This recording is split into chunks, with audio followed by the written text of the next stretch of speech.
Hola, soy Samuel Trujillo, docente de la Universidad Tecnológica de Pereira, que les voy a hablar hoy sobre los pares craneales, algunas correlaciones, funciones, vías, eh, orígenes aparentes y reales de los pares craneales. Quiero iniciar entonces compartiendo con ustedes que fue un tocayo, Samuel Thomas von Sommering, 1785, quien describió los pares craneales.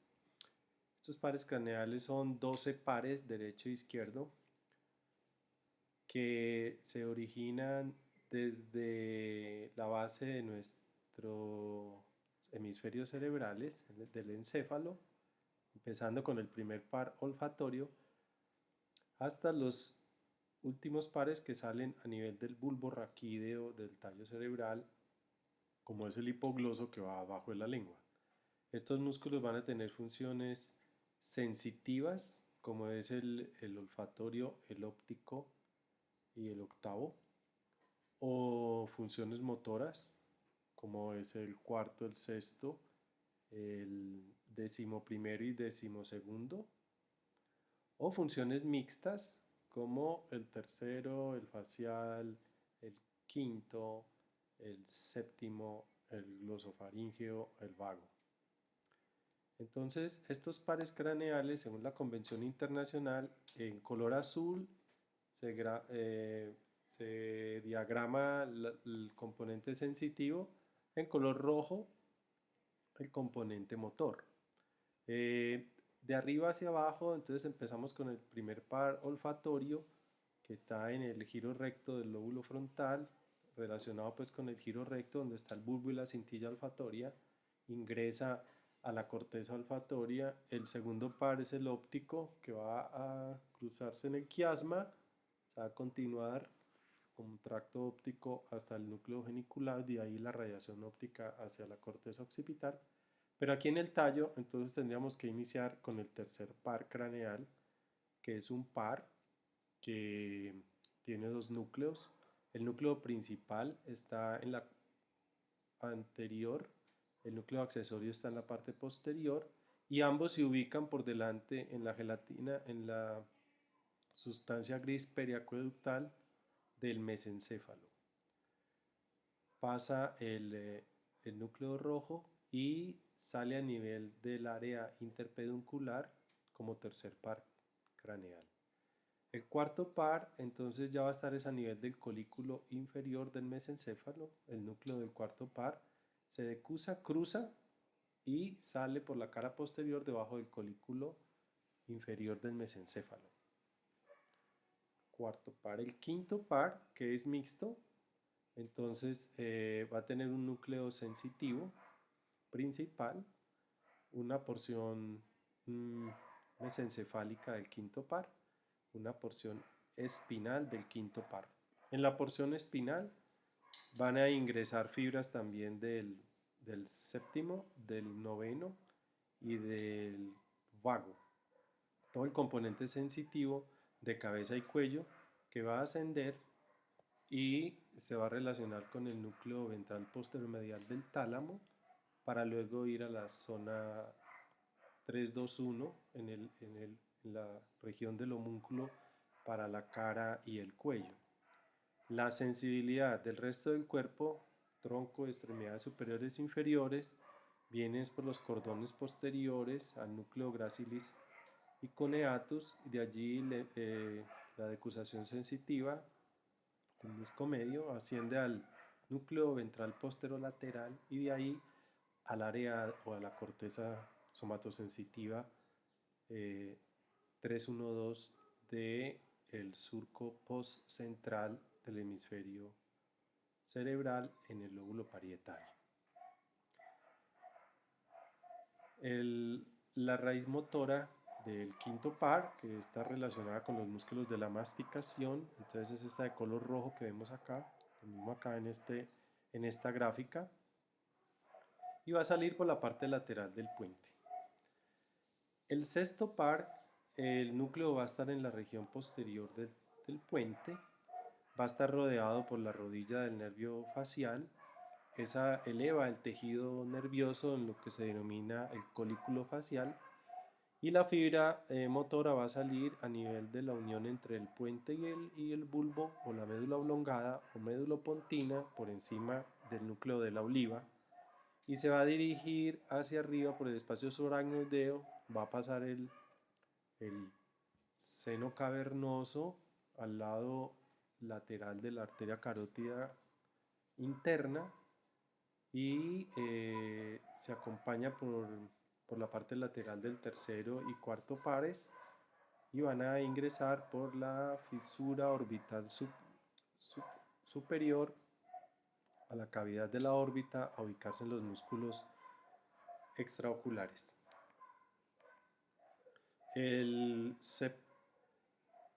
el séptimo par entonces va a tener una porción motora, perdón, el séptimo par este que hace la rodilla del facial y se va a continuar una porción motora y una sensitiva. La sensitiva, como les expliqué, ingresa al núcleo espinal del trigémino. La motora se va a dirigir hacia los músculos de la expresión facial en la cara y el cuello. El octavo par viene del oído y del sistema vestibular, ingresa por el ángulo pontocerebeloso y va a los núcleos cocleares y vestibulares de audición y equilibrio. El noveno paro glosofaríngeo, el, el vago y el 11. Estos tres van a pasar por detrás de la oliva, retroolivares. El noveno y el décimo tienen fibras sensitivas motoras y parasimpáticas. Se van a relacionar entonces con el núcleo del trigémino, con el núcleo salivatorio, con el núcleo ambiguo y también con el núcleo motor en la parte del núcleo del vago, que va a proporcionar un 75% de la inervación parasimpática de tórax y abdomen. El décimo primer par es solamente motor, que es el accesorio, tiene un componente espinal y uno craneal, como vemos acá, y va a emerger y junto con el noveno, el décimo, va a cruzar el agujero yugular y va a ir a la inervación de los músculos trapecio y esternocleidomastoideo. Y por último, el decimosegundo par, que es el preolivar, va a cruzar el orificio del hipogloso en la base del cráneo, cerca del orificio magno, y se va a dirigir a los músculos de la lengua. Entonces vamos a empezar con el primero, es el nervio olfatorio. A veces se acompaña de un nervio terminal que también se va a dirigir aquí a la zona preóptica del hipotálamo, que es conocido como el cero, o denominado como cero, par craneal cero, y va a estar relacionado con funciones de la reproducción. Este como primer par, entonces se va a originar en el bulbo, se va a originar en las neuronas olfatorias del epitelio olfatorio o mucosa olfatoria que se ubican en el techo de la cavidad nasal y atraviesan la lámina cribosa del etmoides para formar el bulbo y el tracto olfatorio. Se va a dirigir entonces hasta la parte anterior en la base del encéfalo y va a tener una estría medial que va a ir al bulbo contralateral pasando por la comisura anterior, ¿sí? En lo que se denomina el área paraolfatoria, y una comisura lateral que lleva los impulsos olfatorios conscientes al uncus, que es el gancho. Este está ubicado en el lóbulo temporal, el cuerpo amigdalino o núcleo amigdalino, que es la parte final del núcleo caudado, el sistema límbico, y que tiene que ver con las sensaciones de aversión a estos olores y haber conexiones con el núcleo accumbens, que tiene que ver con el placer. Esto se ha explicado algunas patologías de drogadicción en las que hay una adicción a esta sensibilidad placentera olfatoria de algunos tóxicos o neurotóxicos. El fascículo medial entonces conecta con el tallo del hipotálamo y la corteza orbitofrontal, lo que explica los reflejos de la salivación y en este caso lo podemos observar. Esta sería el bulbo, el tracto olfatorio, la estría medial, ¿sí? Y la estría lateral que va a ir a la corteza olfatoria donde está el cuerpo amigdalino, el giro parahipocampal y el uncus. ¿Sí? Entonces, esta estría lateral va al lóbulo piriforme, que lo podemos ubicar acá, ¿sí? El lóbulo piriforme, corteza piriforme, la corteza entorrinal, que es el área 28, el uncus y el hipocampo, que sería el área 34 y también el área 27, donde se va a ubicar la corteza olfativa en el encéfalo. En la exploración de este par, lo que se debe hacer es estimular con productos conocidos como el café, el chocolate, las colillas de cigarrillo, tapando una fosa nasal y el paciente con los ojos cerrados, y vamos a determinar si la capacidad del olfato está perdida, está disminuida o está alterada.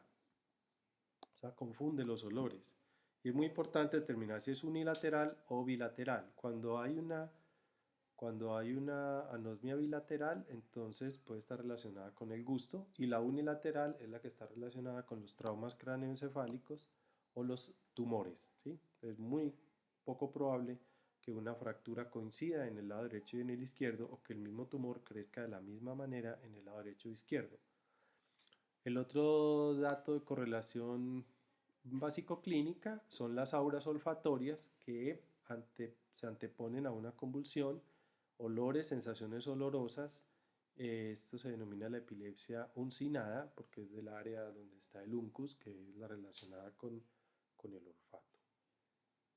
Bien, el segundo par o el nervio óptico se forma a nivel de las conos y bastones que se van a encontrar en la retina. De allí entonces va a surgir el nervio que va a ingresar por el agujero óptico y se va a ver como un nervio, como un origen aparente en el quiasma óptico, que es el sitio donde se cruza, ¿sí? Aquí entonces vemos como las células del lado nasal van a cruzar al lado contrario, mientras que las del lado temporal se van homolaterales, y entonces es el origen aparente, que sería en el quiasma óptico como un origen aparente, pero en realidad el nervio viene de la retina hacia el encéfalo. Entonces la función va a ser la visión, que se va a identificar y asociar a nivel de la corteza occipital. Entonces los componentes van a ser el nervio óptico, el quiasma, el tracto óptico, el núcleo geniculado que está en el tálamo y la radiación óptica, que se va a ir a la corteza occipital 17, 18 y 19.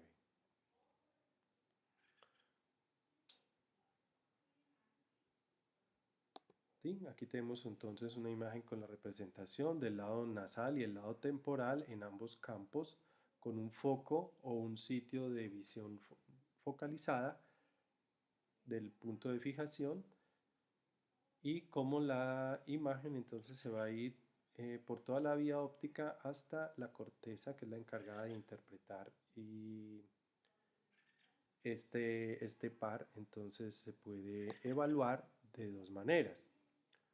Siempre se debe hacer con un ojo tapado, o sea, unilateral, luego bilateral, comparativa con el del examinador.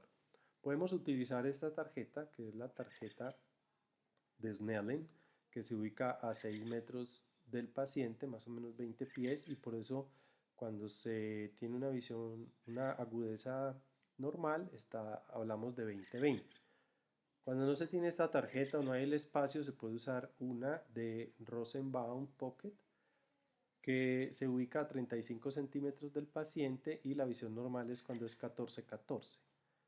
Si no tenemos esta ayuda, entonces podremos utilizar alguna imagen de nuestro teléfono celular o le pedimos al paciente con un ojo, luego con el otro, que nos identifique los números de los dedos y si no hay visión de dedos, entonces de personas o bultos y si no, de la luz, de luz-oscuridad, ¿sí? El otro examen es el campo visual, nos ubicamos a más o menos medio metro, 60 centímetros de frente al paciente, tapamos un ojo y le pedimos que nos mire, por ejemplo, el ojo derecho nuestro, el ojo izquierdo del paciente, extendemos nuestros brazos y vamos acercando el dedo por el lado temporal, que es más o menos a los 100 grados el paciente debe verlo, pero como no tenemos un goniómetro o un transportador para medir esos grados, el ideal es que en el momento en que nosotros vemos el dedo de la mano ingresando al campo visual, el paciente también lo puede identificar. ¿Sí? Lo mismo hacemos por el lado nasal y de arriba hacia abajo, que es más o menos 60 grados, 135 grados respectivamente. Estas alteraciones del campo visual entonces se van a denominar como escotomas, como manchas, ¿sí? O ceguera cuando es completa, o hemianopsias cuando es en un lado, que puede ser del lado temporal, del nasal, o cuadrantanopsias, que es uno de los cuadrantes, como aquí en nivel de la radiación óptica, al inicio de la radiación óptica, en el asa de Meyer, o una hemianopsia o los escotomas bilaterales.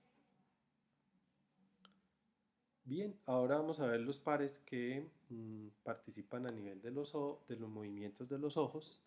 Hablamos entonces de tercer, cuarto y sexto par craneales, que se denomina acá hay un error, motor motor ocular común. El cuarto es el troclear o patético y el sexto es el abducens o el abducente. Entonces, este músculo oculomotor o motor ocular común es especial sensitivo general para los movimientos oculares y especial visceral ferente parasimpático para lo que tiene que ver con la miosis de la dilatación, contracción de la pupila, perdón, y con el enfoque con el cristalino del ojo. Recuerden que hay un núcleo principal y uno accesorio o de Ehringer-Westphal.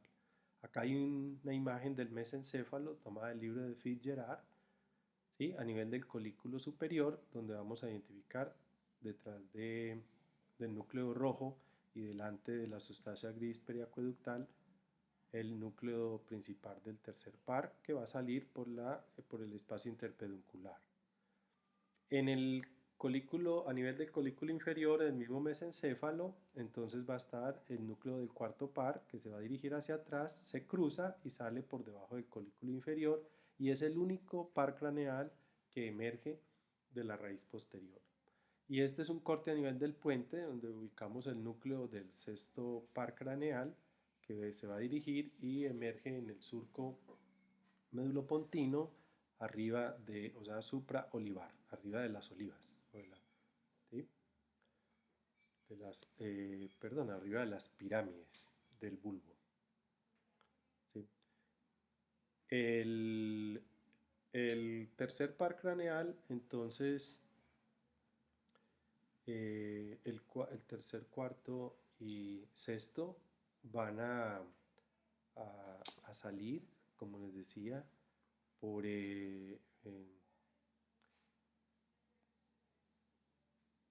van a emerger y van a irse por el seno cavernoso, ¿sí? El sexto acompaña la arteria carótida, ingresan por la fisura orbital superior, el sexto par va a ir al recto lateral, el cuarto va a ir al músculo oblicuo superior y el tercero a todos los demás músculos y además, ¿sí? Al ángulo ciliar que se ubica dentro de la cavidad orbital detrás del ojo y se va a dirigir entonces al músculo de la acomodación ciliar y al cristalino, al músculo constrictor de la pupila y al músculo ciliar. El cuerpo, el seno El cuerpo de los, el nervio sexto, cuarto y tercero, aquí estaría cuarto y tercero. En el seno cavernoso, aquí estaría la arteria carótida interna, este serían los senos esmoidales, la silla turca con la hipófisis ahí adentro. Arriba está el quiasma, entonces el segundo par. Y debajo del tercer y cuarto, entonces van las ramas oftálmica y maxilar del quinto, que es el nervio trigémino. Esto es muy importante porque cuando hay una lesión en los movimientos de los ojos puede ser una de las causas una alteración vascular de esta arteria o a nivel de las meninges o una tumoración que está ubicada a este nivel cuando es unilateral. ¿Eh? Bien, entonces acá podemos observar cómo sale el tercero, el cuarto y el sexto. Se van a dirigir por el seno cavernoso. Aquí acompaña la arteria carótida interna, el sexto par. Y van a ingresar entonces al ojo, aquí está el ganglio ciliar, donde está la ramita que conocemos como el del nervio accesorio del tercero o de Edinger-Westphal, que va a llegar al músculo ciliar y al músculo constrictor. Mm, el tercer par entonces va a tener dos ramas. Una rama superior que va al músculo recto superior y al músculo elevador del párpado. Una rama inferior que va al músculo recto inferior, recto medial y al oblicuo inferior. El cuarto par solamente al oblicuo superior y el sexto a este que sería el recto lateral. Entonces cuando hay una lesión de masa que comprime la base del encéfalo, el primer signo que vamos a encontrar va a ser una compresión del tercer par que se va a manifestar con una dilatación o una midriasis unilateral, ¿sí?, del lado afectado por una parálisis entonces del componente parasimpático del tercer par craneal, que sería el músculo ciliar y constrictor o el esfínter de la pupila. Entonces la primera manifestación. Esta midriasis entonces asimétrica se llama isocoria, una midriasis en un lado, miosis en el otro. ¿Sí? La isocórica normorreactivas es lo normal. Cuando está muy dilatadas hablamos de midriasis y si es bilateral hay que pensar en una intoxicación, lo mismo que en la miosis. Y cuando es unilateral, pues sospechar un trauma que es por un trauma o un tumor o un efecto de masa en uno de los lados. Aquí podemos evaluar estos músculos con movimientos, nos sentamos a 45 centímetros del paciente o más o menos lo mismo, medio metro, 50 centímetros, y con nuestra mano le pedimos que siga el movimiento de nuestro dedo índice hacia los 4 cuadrantes, lo hacemos para cada ojo. También podemos ver el reflejo pupilar, que es con el estímulo de la luz, en el que el ojo se va a contraer, o sea que va a tener una miosis y va a tener un reflejo consensuado en el ojo contrario que va a estar tapado. La acomodación, llevamos el dedo hasta la punta de la nariz y debe entonces acomodar el enfoque del ojo y con eso estamos evaluando entonces el cuarto, el tercero y el sexto par craneal. Aquí tenemos una parálisis del tercer par en el que el examinador está elevando el párpado porque hay parálisis del elevador del párpado superior. Tenemos un músculo hacia la parte lateral porque está funcionando normal el músculo recto lateral, que es del sexto par. Y hay una midriasis, que es una dilatación de la pupila por el daño en el accesorio del tercer par. En cambio, en la figura B, lo que tenemos es un ojo que se desvía hacia la línea media porque tiene una parálisis del sexto. El estímulo de la luz, cuando estimulamos la luz y se va la señal por el nervio óptico, aquí por la parte nasal o parietal, ¿sí?, va y cruza en el quiasma, cuando llega al núcleo geniculado lateral, entonces se va a comunicar con mesencéfalo, ¿sí?, y ahí va a estar nuestro tercer par craneal, el núcleo accesorio, que es la vía de retorno del reflejo para dilatar o contraer, en este caso, contraer la pupila por el efecto de la luz, para evitar que entre más luz. Bien, seguimos entonces con el quinto par craneal, que se denomina trigémino porque tiene tres orígenes, ¿sí? Como germen, como el génesis, ¿sí? Tres orígenes. Y como lo hemos mencionado en la introducción, tiene dos núcleos. Este color azul muy largo es el sensitivo, que tiene el componente espinal, principal y mesencefálico, y el núcleo motor del quinto, que se esquematiza con rojo, que es el que se va a ir por la rama mandibular a los músculos de la masticación. Este quinto par entonces va a ser aferente somático general por la sensibilidad que capta de la cara y eferente visceral especial por los músculos del primer arco faríngeo, que serían los de la masticación. El músculo temporal, el macetero, los pterigoideos y también el tensor del tímpano, el tensor del velo del paladar y vientre anterior del digástrico y el miloioideo. Aquí pues vamos a observar las tres ramas. Empezamos con la primera rama oftálmica o B1, ¿sí? Que va a pasar la fisura orbital superior, igual que el tercero, cuarto y sexto pares, ¿sí? Pasa también por la parte inferior al tercer y cuarto en el seno cavernoso y se dirige entonces o se encuentra pues en la órbita como el nervio nasociliar, que va a terminar como nervio troclear, el nervio frontal, que va a terminar como supraorbitario,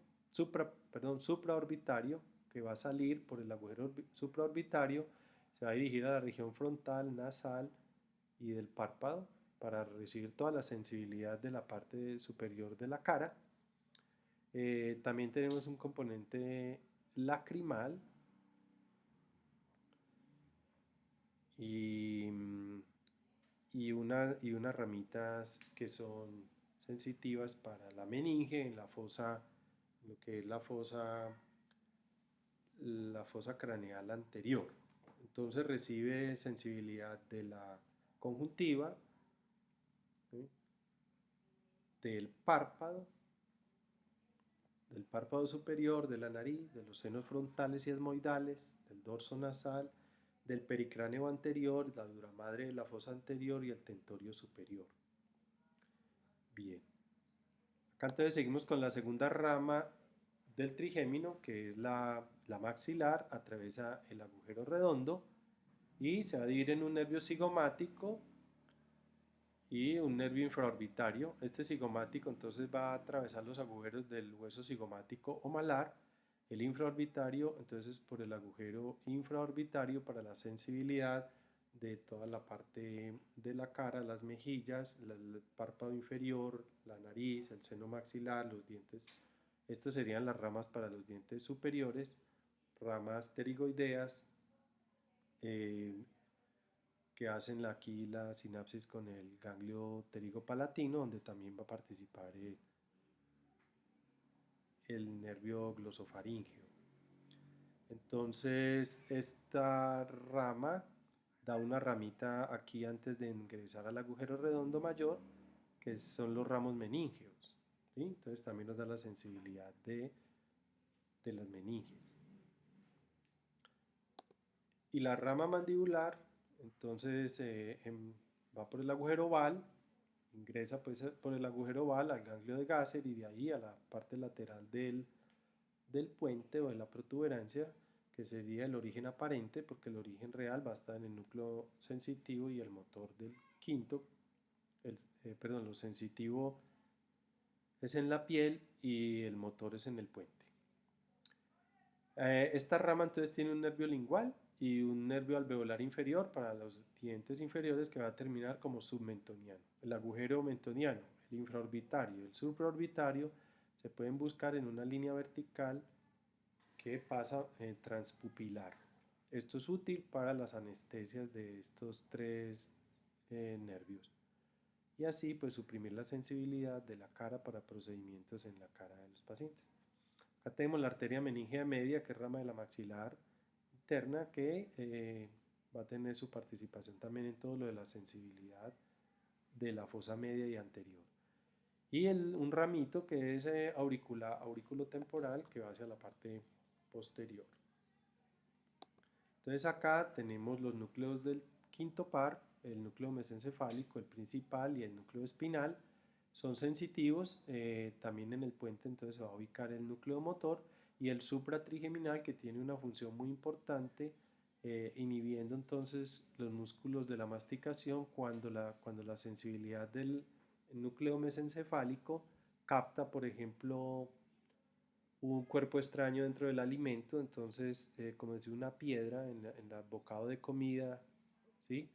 O una cáscara o algo que nos causa, eh, que nos activa la sensibilidad, inmediatamente entonces hay el arco reflejo para inhibir la masticación y evitar pues que haya una lesión por, por la masticación, porque los músculos masticadores son muy potentes. ¿No? Bien, aquí entonces podemos apreciar la vía. Esta vía, como lo habíamos mencionado, de estos núcleos se va a ir por el lemnisco trigeminal al núcleo posteromedial del tálamo y de ahí a la zona somatosensitiva poscentral. Bien, y para la sensibilidad de la cara hay una representación topográfica que se va igual a graficar en el núcleo espinal del trigémino, en la sensibilidad del borde de la cara, hasta la parte de cuello y de la frente, que va a estar mucho más inferior, siendo esta más superior.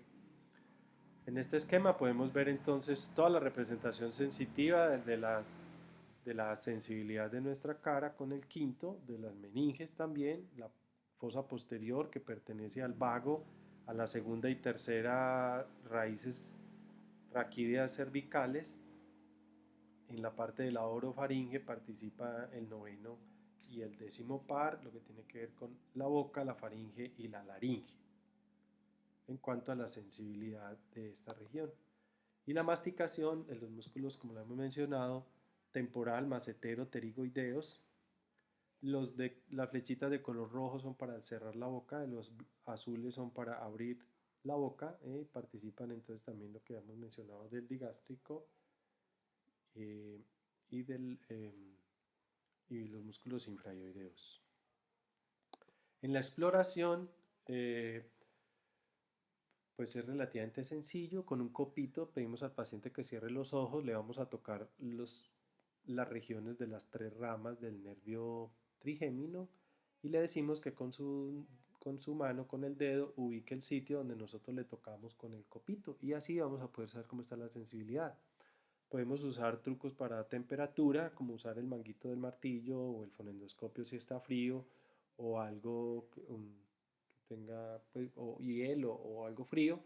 Y el martillo también, en la parte del caucho del martillo lo podemos frotar para que se caliente y le preguntamos por diferentes tipos de temperatura, si es templadito, caliente o frío. En la córnea, entonces vamos a poder explorar el reflejo corneal, sobre todo en pacientes que tienen alguna alteración de la conciencia.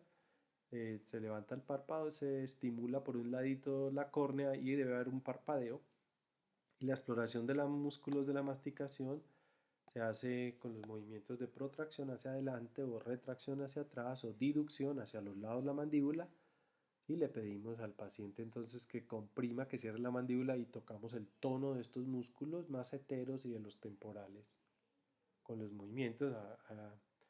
También se puede con un guante coger la mejilla y tocar el tono de estos músculos masticadores. ¿Ya? El nervio facial, acá. El nervio facial, entonces, va a ser un nervio que es mixto, ¿sí? Va a tener para la sensibilidad, recoge fibras aferentes somáticas generales, la sensibilidad de todo lo que es el pabellón auricular y en la parte anterior como aferente visceral especial en la parte anterior de la lengua, por el nervio lingual del trigémino, del mandibular del trigémino, va la cuerda del tímpano, se encuentra con este, y vamos a recoger la sensibilidad de los 2/3 anteriores de la lengua, la sensibilidad del gusto, o sea que es una sensibilidad aferente visceral especial. La eferente visceral especial es por los músculos del segundo arco faríngeo, que son los músculos de la cara, ¿sí? Que sale por el agujero, sale por el agujero el foramen auditivo externo y por el agujero estilomastoideo. ¿Mm? Entonces, este es el agujero auditivo interno y aquí el agujero estilomastoideo, por donde sale y va a formar sus ramas temporal, cigomática, bucal, mandibular y cervical. Esto se denomina el plexo intraparotídeo porque aquí va a estar la glándula parótida como la vamos a ver acá. A nivel de este sitio está la glándula parótida, entonces está la temporoauricular, cigomática, bucal, mentoniana y cervical, como las ramas del, del séptimo par craneal. Bien, este entonces va a tener el origen sensitivo en los sitios que hablamos del tímpano, y el origen motor va a ser en el puente, rodeando por la rodilla del facial, elevando la sustancia del tejido nervioso aquí en el colículo del facial, en la pared posterior del puente a nivel del piso del cuarto ventrículo, y se va a dirigir entonces al lateral eh, para emerger por el surco médulo-pontino supraolivar. Este es el que es supraolivar, que me había confundido ahorita con el sexto, ¿sí? Entonces, por detrás del sexto va a estar el séptimo y en el ángulo va a estar el vestíbulo coclear. Bien, entonces ese nervio facial va a tener funciones, como les decía, de sensibilidad, de motricidad de los arcos faríngeos, del segundo arco faríngeo, y la parte parasimpática corresponde a las glándulas sublingual, submandibular y lacrimal. Nos queda faltando una glándula que es la parótida, que esa es del glosofaríngeo.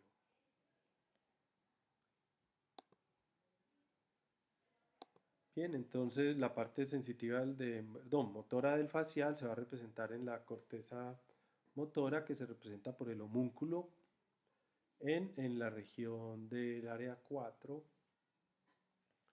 el homúnculo en la región del área 4 del giro precentral. En el sentido del gusto, entonces se puede explorar poniendo diferentes sabores, café, chocolate, eh, amargos, ácidos, limón, para explorar esta sensibilidad del facial. Con respecto a los movimientos, se pide que eleve las cejas, que frunza el ceño, que cierre los ojos fuertemente, que nos muestre los dientes superiores, que nos muestre los dientes inferiores. Esto hace que se temple los músculos del cuello, el platisma o músculo cutáneo, y que infle las mejillas, ¿sí? Hay que hacerlo entonces para descartar asimetrías y demás. Aquí, como podemos apreciar, entonces en la correlación básico-clínica, una parálisis del facial puede ser central o periférica. Si es periférica, entonces se va a afectar las 5 ramas, es la completa, se va a acompañar de una hiperacusia, una resequedad de los ojos y de la boca y disgeusias, o sea, alteraciones del gusto, alteración de la boca, de la salivar sublingual y submandibular, de los ojos, de la glándula lacrimal, una, eh, una parálisis periférica, entonces se ve en la frente, en la mejilla y en el mentón, mientras que la parálisis central es incompleta porque las fibras que van a inervar en la parte de la frente se cruzan, entonces va a tener una parte homolateral y una contralateral, entonces por eso no se va a ver la parálisis en la frente. hay que descartar en, en esta, en esta parálisis central, pues problemas a nivel de tejido nervioso o del tallo. En cambio, en la periférica, pensar en problemas en la parótida o en el ángulo pontocerebeloso o el herpes zóster o la esclerosis múltiple. El octavo par, entonces, es un nervio sensitivo, aferente es especial porque es de uno de los órganos de los sentidos. Está formado por nervios coclear, que viene del ganglio coclear y los nervios de la cóclea, de las células ciliadas del órgano de corte, el oído interno, el ganglio entonces coclearo espiral. Este va a ir entonces a introducirse por el conducto auditivo interno y va a llegar al ángulo ponto cerebeloso en la parte lateral. Ahí está el pedúnculo cerebeloso inferior, medio y superior. Y acá atrás entonces va a estar el cerebelo. Ahí en ese ángulo es donde ingresa el nervio coclear. El nervio vestibular entonces viene de las ampollas de los canales semicirculares anterior, posterior y lateral. Y de ahí van al núcleo, eh, al ganglio vestibular, ¿sí? Está el nervio utricular, el sacular, van al ganglio vestibular y forman el componente vestibular del nervio que va a ingresar eh, al bulbo y de allí a los núcleos vestibulares superior, inferior, lateral, al cerebelo y a la corteza eh, parietal e insular. Aquí vemos el componente coclear, el componente vestibular. Este sería el séptimo. Este sería el núcleo geniculado o rodilla. Y acá estaría la cuerda del tímpano. Entonces acá tenemos los núcleos coclear anterior y posterior y estos serían los vestibulares anterior, posterior, lateral y medial que luego se van a comunicar o van a ascender para continuar para llegar entonces a la corteza auditiva en el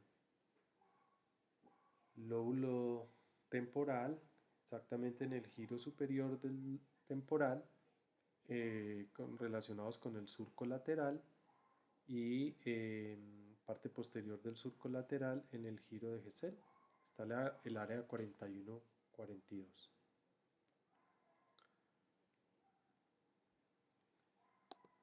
Es muy importante en el estudio de este nervio tener en cuenta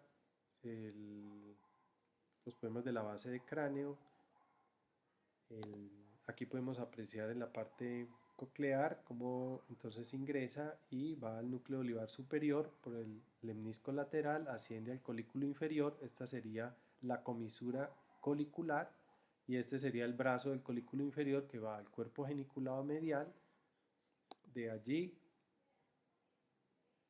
perdón, de allí entonces a, a la corteza auditiva que es 41-42. ¿Sí? Entonces acá tenemos núcleos cocleares, el cuerpo trapezoide, el lemnisco lateral, el colículo inferior, el brazo del colículo, el cuerpo geniculado que está ubicado en el tálamo y la radiación acústica para ir a la corteza auditiva. La parte vestibular, entonces este nervio ingresa a los núcleos vestibulares, de ahí se va a comunicar con la formación reticular paramediana del puente o pontina, que va a cruzar y va a ascender y se va a comunicar en este caso con el núcleo del motor ocular común que va a ir al músculo recto medial del ojo. Y cuando se comunica, cruza y se comunica con el núcleo del sexto par, entonces va a ir al músculo recto lateral del ojo. Y esto va a permitir los movimientos que se van a coordinar con el equilibrio Pues hay pacientes que van a tener problemas, si le decimos que cierre los ojos, no van a poder mantener su equilibrio. Y el área que va a estar ubicada en la región de la ínsula, en los giros largos de la corteza de la ínsula, en la corteza parietal y en el opérculo parietal del surco lateral del hemisferio cerebral.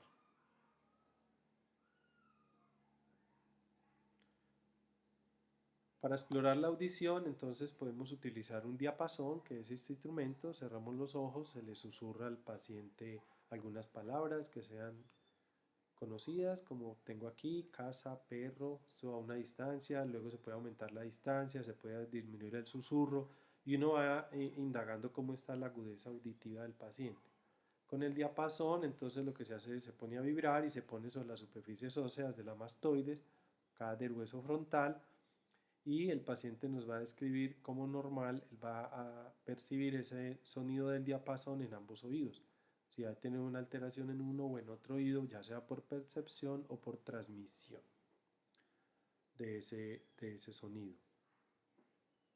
El síndrome vestibular, ya en la evaluación vestibular, o sea, el equilibrio podrá ser bilateral o unilateral. El bilateral es cuando el paciente no puede caminar en la oscuridad ni con los ojos cerrados, ¿sí? Él relata como si estuviera con una cámara sostenida en la mano de una forma inestable, no como cuando se hace con un trípode, entonces es como la sensación de un vértigo bilateral. El unilateral, entonces hay que descartar patología del oído o una isquemia cerebral transitoria, que es en los pacientes mayores, por un daño en la arteria laberíntica, que es rama de las arterias que van a llegar de la vertebral al basilar al puente. O puede ser después de una cirugía del neurinoma del acústico. El neurinoma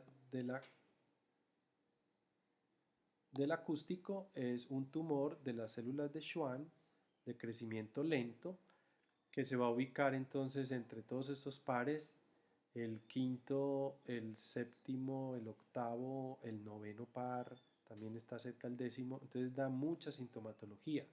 Esto es lo difícil, es que si como médicos no hacemos una buena evaluación nos podemos confundir fácilmente.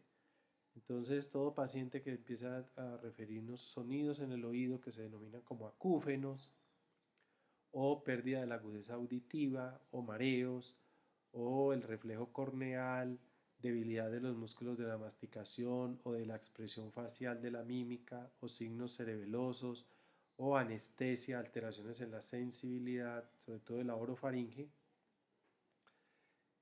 signos de aumento de la presión intracraneana, como es el dolor de cabeza, la somnolencia o el hallazgo de un papiledema en el fondo del ojo. Entonces puede ser por un neurinoma en acústico. En cuanto a la sordera, pues puede ser de conducción, o sea, en el conducto auditivo, por cerumen, por una infección o por un endurecimiento de los tejidos como el de la ventana oval, que se va volviendo hueso, el ligamento se va osificando, entonces una otoesclerosis, o la sordera neurosensorial, que es del oído interno hasta el nervio, o sea que hay un daño en el nervio. Esto puede ser en ancianos o por ocupaciones, por espacios de trabajo con mucho sonido, por intoxicación con algunos medicamentos, generalmente antibióticos como la streptomicina o la neomicina, también la quinina puede producir sordera, o por una infección congénita como la rubeola o la infección de paperas o el neurinoma del acústico que les mencionaba. Bien, el noveno par, entonces, es denominado glosofaríngeo. Es también un par que es mixto, que va a tener participación en aferencias viscerales especiales del gusto, pero en la parte posterior, como es este ramo lingual, va a tener aferencias sensitivas generales de dolor y temperatura en el oído, la parte del oído medio, la tuba uterina y la faringe. Estos serían los ramos faríngeos, el de la tuba, el faringeos y el paladar. También entonces va a ser aferente visceral general por recibir mensajes que vienen o se originan en los quimiorreceptores y varoreceptores de la bifurcación de la carótida común a nivel del cuello, y eferencias, o sea, que viajan de regreso, viscerales especiales, que son al tercer arco faríngeo, como es el músculo estilofaríngeo, que va por los ganglios glosofaríngeo superior e inferior, y la parasimpática, que va a ir a la glándula parótida. Entonces, una aferencia visceral general, que es del parasimpático a la glándula parótida. Aquí entonces tenemos otro esquema donde vemos que él se va a comunicar con el núcleo ambiguo, con el núcleo solitario y con el núcleo del trigémino, ¿sí?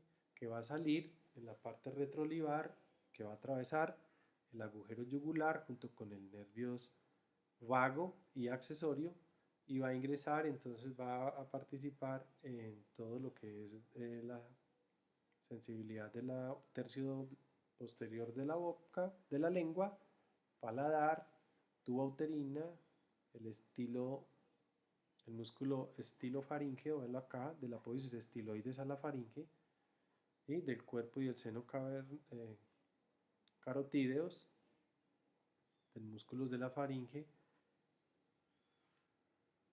Entonces va a estar relacionado con todas estas funciones motoras, sensitivas, especiales, generales, viscerales especiales y generales.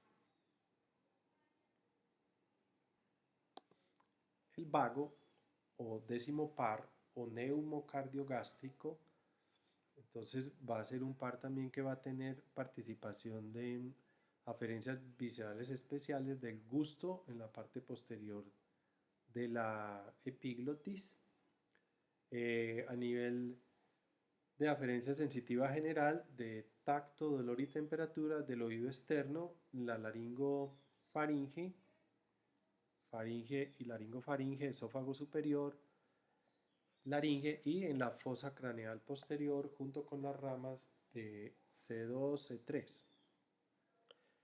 C3. La aferencia visceral general la da del tórax y el abdomen, vienen entonces fibras de tórax y abdomen, y la eferencia visceral general, un 75% parasimpático. Y en la parte de eferente visceral especial es de cuarto y sexto arcos faríngeos, no hay quinto arco, no, cuarto y sexto arcos faríngeos de los músculos de la faringe y la laringe.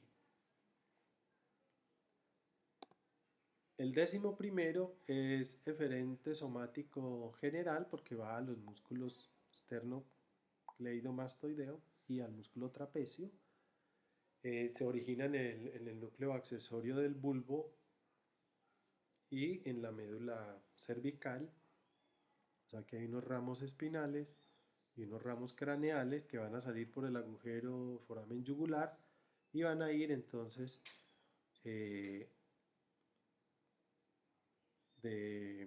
a los músculos esternocleidomastoideo trapecio, y también con el vago a la porción de los músculos de la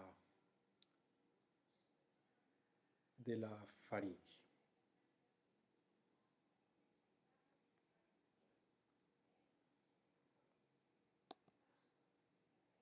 Bien, acá tenemos entonces los núcleos sensitivos a la izquierda, los motores a la derecha, el ambiguo, y el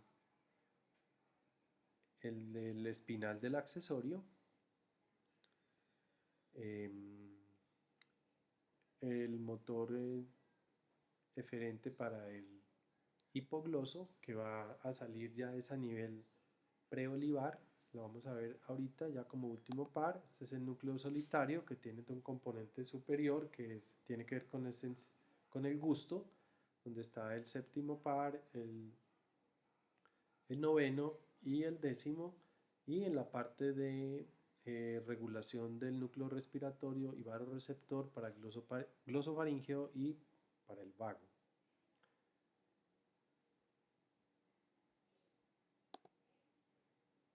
Acá entonces el tracto de distribución de las fibras eferentes viscerales especiales derivadas del núcleo ambiguo que van a ser para el vago y para el noveno y se van a complementar con el 11º que tiene una porción espinal y una craneal. El espinal o accesorio va al esternocleidomastoideo y al trapecio.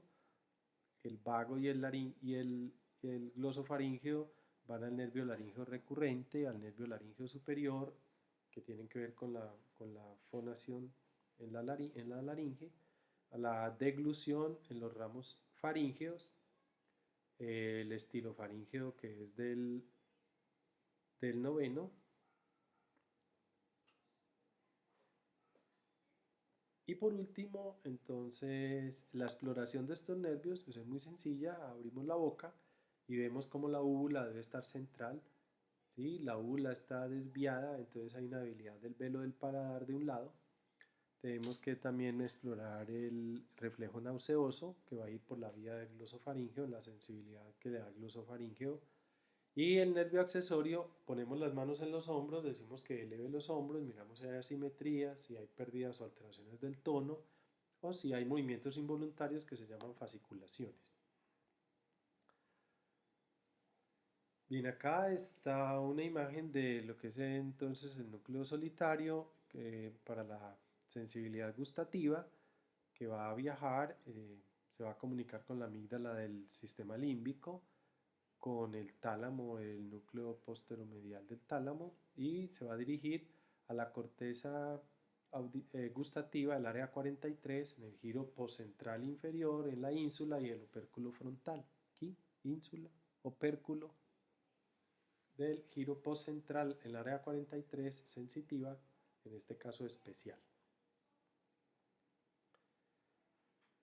Bien, y continuando, entonces tenemos el último par o el hipogloso, que es un motor, sale por el conducto del el canal del nervio hipogloso, o también se le llamaba precondíleo, ¿sí? En la base del cráneo, cerca del agujero magno. Sus fibras van a ser preolivares y se va a dirigir entonces a los músculos de la lengua de tal manera que nos va a inervar todos los movimientos de la lengua y se va a explorar pidiéndole al paciente que saque la lengua sin desviarla.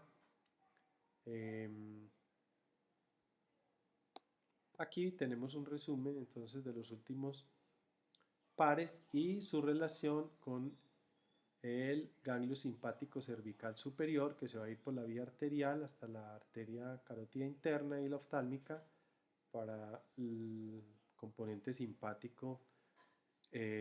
Por el hipogloso entonces tenemos sensibilidad posterior de la lengua, perdón, por el glosofaríngeo. Por el hipogloso tenemos motricidad de la lengua, y por el vago vamos a tener también el gusto en la epiglotis y constricciones de la faringe y movimientos de la laringe. Y en la parte posterior entonces está el accesorio espinal para inervar el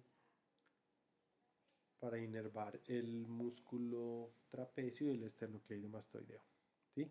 Entonces, como les decía, le pedimos al paciente que saque la lengua, y si ésta se desvía hacia un lado, pues vamos a tener una lesión al lado que nos señala la lengua desviada. Eso es todo.